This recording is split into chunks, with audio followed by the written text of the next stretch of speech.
midis Ukrainës dhe Bielorusisë dhe Rusisë dhe Ukrainës. Dhe këto forca pasi mbaruan këtë servitin qëndruan atje dhe u përdorën për të ndërhyrë në Ukrainë. Dhe tashmë për shkak të kësaj ka reaguar NATO dhe vendet balltike që kanë frikën se sjellja e këtyre forcave do të qëndrojnë aty dhe nuk do të tërhiqen më, pra do të përdoren për ardhjen e këtyre dhe do të qëndrojnë aty dhe presidenti i njërit për vendeve baltike, i Letonisë, ai thoshte që do na sulmoj Rusia me Bielorusin, pra po i sjell forcat për të na sulmuar dhe doli dhe po përpara se të na sulmojnë ata, ne do të sulmojmë ne ata. Pra Letonia me 5.000 forca ushtarake do sulmoj 220.000, pra do t'i shkatërroj 220.000 forca. Pra duket që ka parë shumë filma nga këta të Hollywoodit. Po ky skenar është i mundshëm drejt? Jo, ky skenar nuk është i mundshëm sepse në rast se Shtetet Bashkuara të Amerikës do të sulmonin aktualisht një nga vendet e NATO-s, automatikisht Rusia. Po pra, Rusia dhe Bielorusia bashkë, sepse Rusia jo, nga që the Shtetet Bashkuara, po thua Rusia dhe Bielorusia bashkë do të sulmonin një nga vendet e NATO-s, pra vendet balltike janë anëtare të NATO-s, Polonia është anëtare e NATO-s. Pra në rast se do të sulmonin një nga vendet e NATO-s në territorin e NATO-s, pra në territorin e tyre automatikisht kjo jo vetëm do të ndërpriste çdo lloj bisedime, çdo lloj gjë, po automatikisht do të fuste edhe Shtetet Bashkuara në luftë sepse aktivizonte më njëherë në N5. Pra mbrojtja në këtë. Dhe unë mendoj që askush nuk do ta bënte këtë, pra as rusët edhe amerikanët që ndrojnë jashtë për shkak të këtyre bisedimeve. Mendoj që është një stërvitje që tregon forcë, pra për treguar që forcë që neve kemi, kapacitete ushtarake pra të bijem në këtë rajon dhe mundim dhe nuk është e çuditshme që këto forca të mos largohen më, pra të vendosen aty dhe të qëndrojnë aty për një kohë të gjatë derisa të vendoset një paqe e qëndrueshme për Ukrainën, pra derisa të mbyllet ky muhabet. Dhe të qëndrojnë aty për shkak garancie për arsye se Lukashenko ka firmosur para 2 javësh një dekret të posaçëm për vendosjen për qëndrimin e forcave ruse në territorin e Bielorusisë. Domethënë lejon për qëndrimin e forcave ruse në territorin e Bielorusisë. Po për shkak thotë e ka bazuar mbi një marrëveshje të përbashkët sepse ata janë pjesë e një aleance ushtarake. Ka firmosur edhe një dekret të posaçëm për këtë, që lejon vendosjen e këtyre forcave dhe përdorimin e territorit bielorus për nevojat e ushtrisë ruse, për nevoja stërvitore, thotë ai përcakton, por kështu ishte edhe në parë, për nevoja stërvitore dhe ky territor përdoret edhe për të hyrë në rast se mbani nga veriu i Ukrainës që u sulmuan forcat ruse në drejtim të Kievit. Përqendruan trupat aty, filloi alarmi. Gjithë thonin që nuk do hynte Rusia. Po, por ama tashmë këto forca nuk janë të përqendruara, nuk do përqendrohen në këtë stërvitje që bëhet West 2025, nuk do të përqendrohen në kufirin me Ukrainën, por janë të përqendruar në kufirin midis Bielorusisë, pra në këtë trekëndshin Poloni dhe vendet balltike. Dritan, nisur nga kjo situatë, pra fakti që Mark Rutte shkon në Odesa dhe viziton të plagosurit Ukrainës, nisur nga fakti që shefi inteligjencës jashtme Narushkin jep alarmin që Britania, Gjermania dhe Franca po i fryn zjarrit të luftës dhe jo të paqes Rusi-Ukrainë. Kemi sot një deklaratë të Marco Rubios, i cili deklaron se nëse nuk shikojmë vullnet për paqe, ne do të largohemi nga, le të themi, si negociator të mundësisë për një paqe midis Rusisë dhe Ukrainës. Si e lexon këtë moment, domethënë? Për herë të parë kemi një lodhje të Shtetet Bashkuara të Amerikës për sa i përket kësaj europianët i fryjnë zjarrit, Rusia a mundet që SBA ta braktisë realisht dhe ta lërë në fatin e vet këtë konflikt? Për herë të parë, Shtetet Bashkuara të Amerikës po mësojnë dhe po kuptojnë se ç'është diplomacia. Sepse deri më sot ata nuk kanë përdorur ndonjëherë diplomaci, kanë përdorur gjithë një gjuhën e forcës. Pra kanë bërë atë që përdolte Perandoria Romake. Perandoria Romake përdorte gjuhën e forcës dhe pastaj kërcënonte me forcë dhe çdo gjë tjetër pastaj bënte marrëveshje diplomatike. Perandorit dhunën kanë Po Perandoria Romake në veçanti e ka pasur këtë fazë. Përdorte forcën, pra legionet e saj, dërgonte legionet e saj, kërcënonte me dërgimin e legioneve për të pranuar çdo lloj oferte që ata bënin. Dhe Perandoria Romake dhe Perandoria Amerikane aktualisht sot ka të njëjtin temperament të Perandorisë Romake, pra e padurueshme. Perandoria Romake ishte padurueshme, kërkonte një marrëveshje dhe ndaj dhe linda jo i jepi Cezarit atë që i takon Cezarit. Pra Cezari donte atë brenda orës, brenda ditës, bënte një propozim dhe donte t'ia pranonin. Po. E njëjta gjë është edhe te Donald Trumpi, pra. Administrata Trump është e tillë. Trump është një person i padurueshëm. Pra kërkon çdo gjë ta bëj shpejt e shpejt. Dhe aktualisht po mëson se ç'është diplomacia në vendet europiane dhe në vendet euroaziatike. Pra këto vende kanë bërë gjithë jetën e tyre diplomaci. Dhe janë marrë vetëm me diplomaci. Dhe normalisht që ato e kanë specialitet këtë punë, ta zvarrisin sa të munden, të fitojnë sa të munden për të përfituar sa më shumë gjitha palët. Pra përdorin çdo lloj kërcënimi që do duket sikur nesër do të shkojmë me të vërtetë në luftë, por e përdorin për të përmirësuar pozitën e tyre në këto biseda diplomatike. Shtetet Bashkuara të Amerikës tashmë po fillojnë të hynë në botën e diplomacisë europiane dhe euroaziatike. Ta kuptojnë që këta, pra kjo është diplomacia. Diplomacia është bisedime pafund. Është bisedime pafund. Pa fuqisë apo? Jo, edhe për shkak të pafuqisë, edhe për shkak të kohës, edhe për shkak të përmirësimit. Pra, ideja e këtyre vendeve euroaziatike dhe pra si të azisë të Evropës, ku përfshihet edhe Rusia edhe Europa, ka qenë gjithnjë që të përfitojmë sa më shumë nëpërmjet presionit me anë diplomacisë, pa arritur të shkojmë nesër te lufta. Dhe kjo ka qenë gjithnjë rezultati i tyre dhe kjo ka qenë gjithnjë veprimtari e tyre. Shtetet Bashkuara të Amerikës nuk e kanë bërë ndonjëherë këtë. Pra direkt kanë kërcënuar e kanë marrë, kanë kërcënuar kanë marrë. Ndërsa tashmë problemi është që kërcënimi i tyre nuk po shkon askund.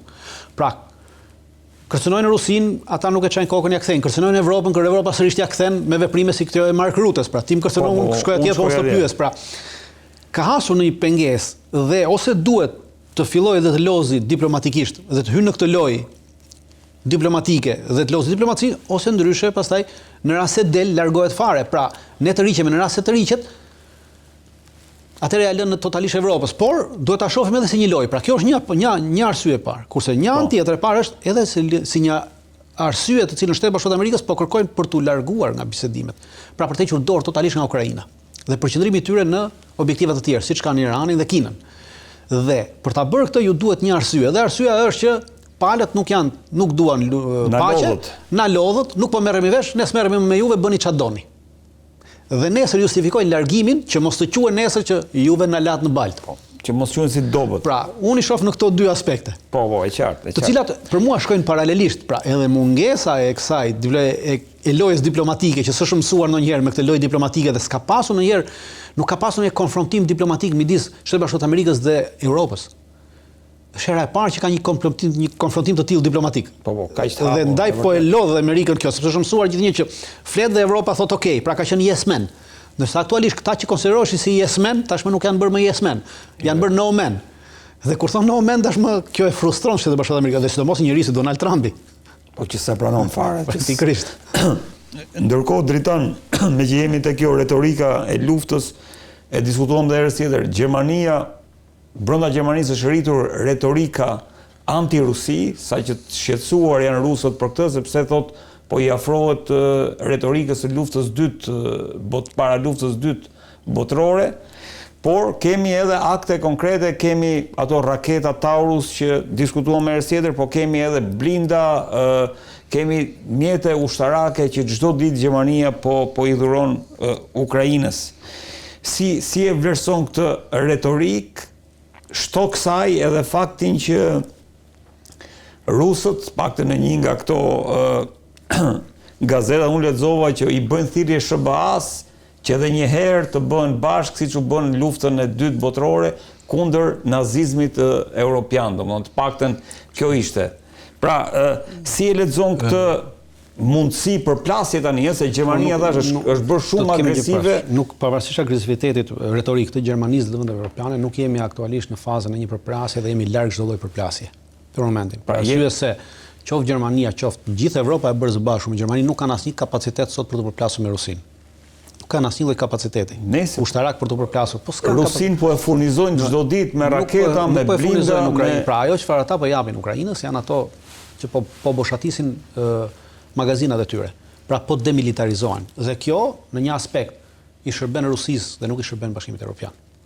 Pra veprimi i tyre, prandaj thash veprimi i këtyre civilëve të cilët nuk e kanë aberin se si funksionon mbrojtja, se si funksionon për çfarë arsye ti e ke mbrojtjen dhe ushtrinë, kjo po degeneron mbrojtjen europiane totalisht dhe të vendeve të veçanta. Aktualisht dhënia e të gjitha raketave, dhënia e të gjitha këtyre tankeve, blindave Ukrainës po demilitarizon Gjermaninë. Dhe në një aspekt kjo e favorizon Rusinë, sepse Rusia po militarizohet, këta depomilitarizohen dhe këta nuk arrin të prodhojnë për të zëvendësuar sasinë. Pra nuk është mungesa e paras, është mundësia e prodhimit, kapacitetit prodhimit që ti nuk arrin të plotësosh to. Dhe në vin një moment që nuk kanë çfarë japin më dhe do mbeten bosh. Atëherë çfarë do bëjmë? Dhe shoh këtë retorik për të marrë, pra pavarësisht këtyre e para duhet kemi parasysh që këto blinda, këto gjëra që po jepen janë paketa të miratura nga qeveria Scholz. Pra nuk janë paketa të miratura nga kjo qeveri, sepse kjo qeveri akoma s'ka marrë mandatin, është në bisedime. Dhe janë paketa të miratuara më përpara. Pra dhe do vazhdojnë të jepen, sepse nuk i ndalon dot. Me Scholzin do jetë edhe Jo, ka edhe një gjë. Pavarësisht retorikës që këta deklarojnë, kemi një gjë që Merz para 2 ditësh deklaronte që jemi në bisedime me AFD-n për të bërë një koalicion të gjerë.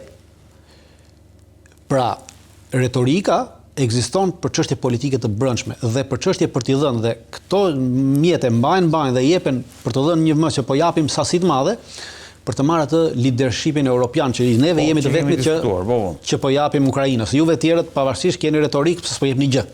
Pra për të marrë leadershipin europian, por fakti që Merzi deklaron publikisht që jemi në bisedime me AFD-n për një qeveri, atë kemi një gjë, kemi një AFD që thotë që neve duhet të ndalojmë luftën në Ukrainë, pra s'kemi pse merret, duhet të hyjmë në marrëdhënie me Rusinë dhe të marrim gazin e lirë, i cili tashmë po vjen në një aspekt tjetër, sepse aktualisht pavarësisht retorikës edhe të rubjes së gjithë, amerikanët kanë propozuar, nuk e kanë propozuar amerikanët, por kanë propozuar rusët amerikanëve që gazsjellësit, të gjithë gazsjellësit që kalojnë nga Rusia, nga Ukraina për në Evropë, pra gazsjellësit që vijnë nga, të merren nën menaxhim dhe nën kontrollin e forcave e Amerikës. Dhe në rast se kjo bëhet, ka zëra në Amerikë, ka zëra në Evropë që thonë në rast se amerikanët e marrin këto gazsjellëse, pra edhe Nord Streamin, edhe 2-3 tjerat që janë në Ukrainë marrin nën kontroll, atëherë ne do ta rishikojmë mundësinë tonë për të ribler gaz, sepse në këtë radhë gazin do ta blenë nga Amerika, pra Amerika bën ndërmjetësi i këtij gazi. Pra Amerika ja blen Rusisë, Amerika ja shet Evropës. Pra e kuptoni, pra gjithë retorika që bëhet për të mbuluar këto bisedime të tjera, të cilat do të shkojnë në një moment saktuar që dhe në fund do kemi për hatër të paqes, ne u morëm vesh, në fakt u morëm vesh për hatër të nevojave të tyre ekonomike, se nuk është çështje të paqes këtu. Nuk po e çan kokën askush për paqen. Askujt nuk po i vjen keq se po vriten 10, 20, 30, 100 veta në Ukrainë, dhe askujt nuk po i vjen keq se po vriten 1000 veta në Gaza në ditë. Pra thjesht bëhet për çështje ekonomike dhe Evropa po shef që po shkon te degradimit ekonomik dhe i duhet gazi i lirë. Dhe pavarësisht këtyre bisedave, pra gjitha këto bëhen në marrëdhëniet e tyre secili për të fituar pozicionin lart, pra në rast se unë do ta blej, në rast se do ta marrësh, atëherë çështje çmimesh, çështje lufte ekonomike e kamufluar si retorik luftarake, e kamufluar me retorik luftarake që secili vend të marri banë, sepse në rast se ky Nord Streami, pra, shikoni, pse Gjermania do të marri leadershipin. Ky Nord Streami vjen në Gjermani. Pra pavarësisht se ky Nord Stream do të menaxhohet nga amerikanët dhe do t'ja paguajnë gazin rus amerikanëve, do vinë në Gjermani dhe është Gjermania ajo që pastaj nesër do ta shpërndat do ta ridistribuoj. Pra e kuptoni, pas secili mundohet që të marrë leadershipin. Kemi Mark Rutten që veten në Odessa përveç faktit që është për t'i kundërpërgjigjur që neve jemi fuqi, pra edhe pas Shtetit Amerikës ne kundërshtojmë juve, kemi edhe një problem tjetër, sepse është një kundërshtim i brendshëm që Mark Rutte i bën Francës. Franca para 2 ditësh, para 3 ditësh, shtabi i përgjithshëm i ushtrisë franceze në bashkëpunim me një kompani që prodhon hartat e tyre, ka prodhuar një hartë të nivelit operativ 3D në trekëndshin midis Rumanisë, Transnistrias, pra Moldavisë dhe Ukrainës.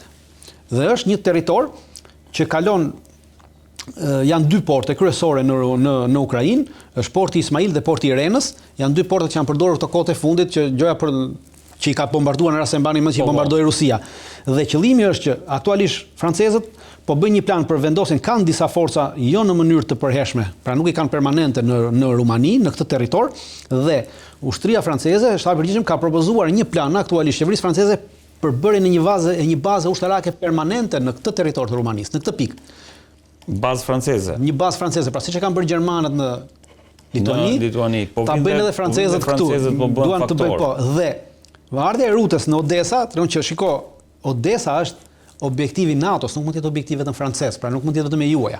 Pra secila palë në Evropë tashmë, po do t'i japi vetes rëndësi dhe të marri ato që më për të marrë objektiva strategjik për Rusinë, prania e rrutës për shembull në Odessa. Po sepse nuk kanë kapacitete aktualisht, pra francezët janë ata të cilët kanë dashur gjithnjë ta marrin Odesën dhe ata po bëjnë përpjekje. Pra nuk ka forca të NATO-s, pra në përqendrim të NATO-s nuk kemi në këtë kufi në Odesën. Kemi vetëm përqendrim të forcave franceze, jo në kuadër të NATO-s. Pra Franca ka bërë një marrëveshje 2 palëshe vjet me Rumaninë për vendosjen e këtyre, pra vendosja e forcave franceze në Rumani në këtë pikë të kufirit nuk është në kuadër të NATO-s, është në kuadër të një marrëveshje 2 palëshe rumuno-franceze. Pra është jashtë NATO-s. Për këtë arsye ardha e rrutës tregon që shiko, ky është interesi NATO-s dhe nuk është vetëm interesi Francës. Pra kemi përplasje të interesave të brendshme më shumë se sa për të treguar atij armikut kryesor që kanë që shikon ne jemi këtu. Dritan, kjo ideja është që nuk e solla kot këtë tezën që po qarkullon në Rusi, që SBA dhe Rusia të bëhen bashkë kundër euro-nazizmit. Ideja është që po përgatitet Rusia, se po flasim për një stërvitje me 200.000 ushtarë, po flasim për frikra. Jo, apo mos po kërkon Rusia një sebeb për goditur Europën, nisur nga. Jo, nuk besoj se Rusia apo janë thjesht terma retorik politike. Rusia në këto 3 vjet ka pasur me qindra sebebe për ta goditur Europën dhe vazhdon të ketë sebebe për ta goditur Europën. Po nuk ka fuqi, thuat. Fuqi për ta goditur Europën, shikoj, do të kemi gjë parasysh. Kapacitete për të shkaktuar dëme Evropës dhe ushtrisë evropiane sot Rusia i ka. Ka kapacitete raketore të tilla që të shkatërrojë totalisht ushtrinë evropiane, të shkaktojë dëme të mëdha.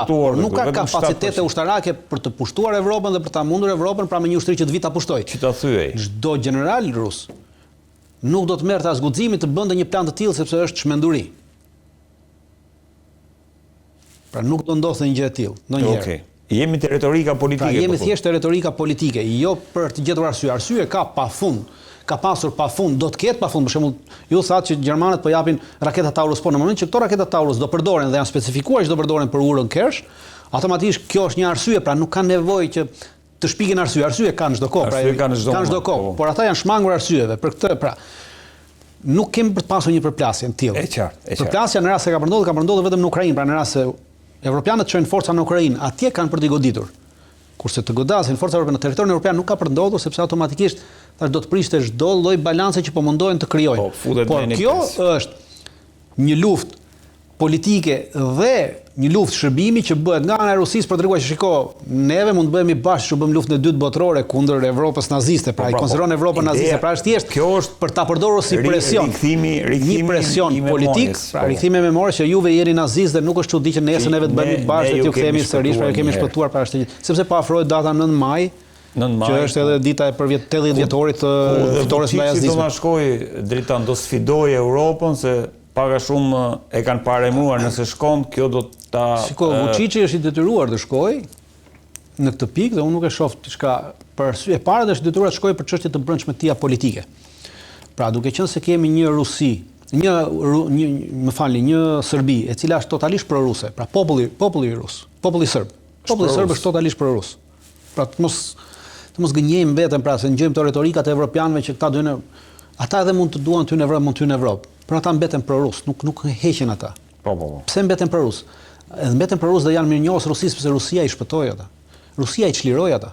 Pra ishin divizionet ruse që vajtën deri në Beograd. Dhe nuk erdhën deri në Kosovë për arsye se shteti, se në atë kohë shtabi i përgjithshëm Ushtrisë Nacionale Shqiptare të Republikës të Shqipërisë vendosi që të çonte forcat e veta partizane në Kosovë. Për të ndaluar ardhen e divizioneve ruse, sepse do vinin divizionet ruse për të çliruar edhe Kosovën. Dhe vajtja e divizioneve tona ndaloi ardhen e divizioneve ruse në Kosovë. Po. Sepse ndryshe do ishte shpopulluar Kosova, sepse në marrëveshjen e Jaltës edhe të Potsdamit u deklarua që sidomos të Potsdamit të gjitha ato shtete dhe vende të cilat kanë marrë pjesë në luftën e dytë botërore dhe janë bashkangjitur me forca ushtarake Gjermanisë naziste, pra ato kombe që do të shpopullohen dhe ishte parashikuar që Kosova të shpopullohej sepse kishte bërë një divizion SS. Divizioni Skënderbeu ishte një divizion SS që ishte dalë nga Kosova. Dhe ky ishte qëllimi, ta shpopullonin Kosovën dhe në rast se do vinin rusët Kosovë, do e shpopullonin Kosovën. Dhe vajtja e forcave tona partizane atje e ndaloi këtë shpopullim. E qartë. Dhe ndaloi ardhin e rusëve aty. Po ama në Beograd ndonjën 5 vjet. Deri në 50-ën, deri në 49-ën ndonjën. 4 vjet ndonjën në Beograd rusët. Kështu që nuk mos u çuditni pse ata janë pro-rus. Kan gjakun e tillë. Dakor, po vetëm një fjali të shkurtër se duhet kaloj te lindja e mesme. Vučići, ti po thua do ta bëj këtë për nevojat politike të brendshme sepse ka është ngritur gjithë populli kundër, tash e thotë shiko, unë po shkoj atje, po do ta përdori politikisht, unë jam me juve, pra unë jam pro-rus, nuk jam kundër Rusisë, atë ç'keni që më rrezoni mua, thon. Okej, ky është mesazhi. Ndërkohë, mesazhi i pastër. Dritan, si e shikon këtë vendimin e trupave e Shtetit Bashkuar të Amerikës për të larguar trupat nga Siria? Duhet të kemi dhe hartën aty regjia. Duhet të kemi një parasysh. Nuk kemi largim të trupave amerikane nga Siria. Thash sërish kemi një problem këtu me çështjen e raportimit të këtyre mediave perëndimore. Pra po mundohen të përdorin për të krijuar konfuzion dhe për të krijuar panik. Aktualisht Shtetet Bashkuara të Amerikës në Siri kanë 2100 forca ushtarake. Po. Këto 2100 forca ushtarake janë ardhur duke u rritur brenda vitit. Vendim për marrjen e tyre nga presidenca amerikane, ka qenë presidenca janë vendosur në kohën e Obamas, ka qenë vetëm për 1100 forca. Pra vendimi është për 1100 forca. Por me përshkallëzimin e situatës në vitet që erdhën, u shtuan edhe 1000 forca të tjera ushtarake. Dhe tashmë vendimi që është marrë para 2 ditësh nga shtabet e përgjithshme të ushtrisë amerikane është për tërheqjen e 600 forcave. Jo tërheqjen e forcave amerikane, 600, vetëm 600 prej tyre do të rriqen për tu dislokuar në një vend tjetër. Pra do të vazhdojë të ketë prani do të vazhdojnë të jenë, pra nga 2100 forca që janë, do të largohen vetëm 600. Por çfarë bëjnë mediat? Pra, krijojnë këtë idenë e panikut, po ikin amerikanët, do plasi lufta. Ndërkohë që po ikin vetëm 600, pra nuk e thon numrin, pra thon vetëm pjesërisht atë. Prandaj them përdorimi i medias në ditët e sotme propaganda është bërë shumë e frikshme dhe duhet lexuar me kujdes. Bëj media më tash po e përdor media, po e përdor. Largon trupat nga po largon trupat. Media po përdor, pra nuk po e bën të plot publikimin. Pra mediat perëndimore nuk po e bëjnë të plot publikimin. Pra po thon po largon trupat, s'është vërtet. Amerika largon ka shtuar trupa, Jo, ka ndodhur. Edhe gjatë kohës luftës në Irak, Shtetet Bashkuara të Amerikës shpesh janë detyruar të ridislokojnë trupa, quhet ridislokimi i trupave. Kanë hequr, kanë tërhequr, kanë lëvizur trupa. Pra nuk është vendim politik, është vendim ushtarak, ridislokimi i trupave. Dhe çfarë kemi? Këto 600 trupa që mund të ikin nga Siria mund të vendosen në Irak, për arsye se vjet nëse mbani mend Parlamenti i Irakut i kërkoi Shtetet Bashkuara të Amerikës që të bënte një plan për largimin e trupave nga Iraku. Ndërsa me rënien e Bashar al-Assadit, Parlamenti iraken në dhjetor i kërkoi Shtetet Bashkuara të Amerikës që ta ndalonte për momentin largimin e trupave amerikane nga Iraku për shkak të gjendjes që mund ndodhi, pra për shkak të pasigurisë që ka. Dhe nuk është që këto 600 forca të ridislokohen në Irak dhe ka kërkuar edhe ridislokim të forcave të tjera. Jo, nisur nga fakti dritan që diskutuam dhe herës tjetër, kjo zona Al-Kamishli atje, thamë që janë vendosur, nuk e kanë marrë, nuk e kanë marrë, janë vendosur në aeroport edhe forca, janë vendosur edhe forca ruse atje. Forca ruse. Pra, çka në aspektin e sigurisë, media ngren hipoteza në aspektin e sigurisë të Sirisë, pra vendosja e forcave ruse atje jep garanci për luftën kundër ISIS-it. Gjithë problemi është për çështjen e ISIS-it. Pra dhe këto forca që do të rriqen, janë, shiko, aktualisht amerikanët kanë forca këtu dhe kanë edhe një forcë, kanë edhe një bazë këtu në kufi me Jordani që është Al-Antaf. Pra, këtu në Antaf kanë vetëm 600 forca. Pjesën tjetër e kanë këtu dhe ata po i tërheqin nga këtu. Dhe duhet kemi gjë që parasysh këtu në Hasaka, në Hasaka është një forcë, është edhe një tjetër këtu dhe këtu në Hasaka është edhe burgu më i madh që kurdët kanë me luftëtarë të ISIS-it. Janë 12.000 luftëtarë të ISIS-it. Që janë sot të burgosur. Që janë të burgosur atje dhe që qeveria në Damask, qeveria e Damaskut është duke i kërkuar kurdëve që t'ia dorëzojë të burgosurit kësaj, po të burgosurit janë bashkëluftarë të këtyre. Dhe kurdët nuk po i dorëzojnë. Janë 12.000 veta. Dhe ardhe e forcave ruse këtu dhe largimi i 600 forcave amerikane. Dhe ardhe sa vërtet, pra jep një lloj garancie sepse rusët kanë luftuar kundër ISIS-it dhe nuk do të lejojnë që pra lufta kundër terrorizmit dhe kundër ISIS-it. Pra nuk mbetet pa, prandaj ardha e këtyre këtu jep mundësi amerikanëve të largohen. Pra nuk kemi të bëjmë, është thjesht ridislokim forcës. Nuk kemi të bëjmë braktisje. Pra vetëm 600 forca, po dhe deklarata e shtabit përgjithshëm është ridislokim i 600 forcave. Pra 600 forca do t'i ridislokojmë diku tjetër. Nuk e ka dhënë vendi ku sepse normalisht ai mbetet sekret ushtarak deri në momentin që ti i çon. Por e ka deklaruar që do t'i ridislokojmë 600 forca. Pra nga 2100 heqim 600. Dhe mbeten 1500, pra 1500 forca sërish do të mbeten në Irak. Nuk lëvizin. Bazën këtu nuk e largojnë Antafin, pra bazën që do të jenë aty. Pra baza nuk preket, vazhdon të jetë edhe kjo bazë që është e vetme këtu poshtë në kufi me Jordanin. E qartë. Pra nuk kemi një diçka shqetësuese pavarësisht se po paraqitet. Jo, nuk kemi largim të trupave, kemi ridislokim të një pjese të trupave. Jemi tek Jemi te propaganda që po përdoret për çështje frike. Po tash s'është faji medias që jo, faji medias është e përdorur të tillë.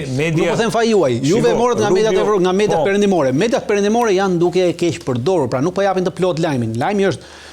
Lajmi në faqen zyrtare të ushtrisë të Pentagonit thuhet që është marrë vendimi që do të ridislokojmë 600 forca, pra nga dhe ndërkohë çdo kush që mund ta bëjmë sa forcë janë 2100, heqim 600, pra dhe çfarë thon? Ridislokim shumë ushtarak, po ne do japim nuanca politike dritan. Sa doni po flas nga ana ushtarake nuk është e tillë. Po.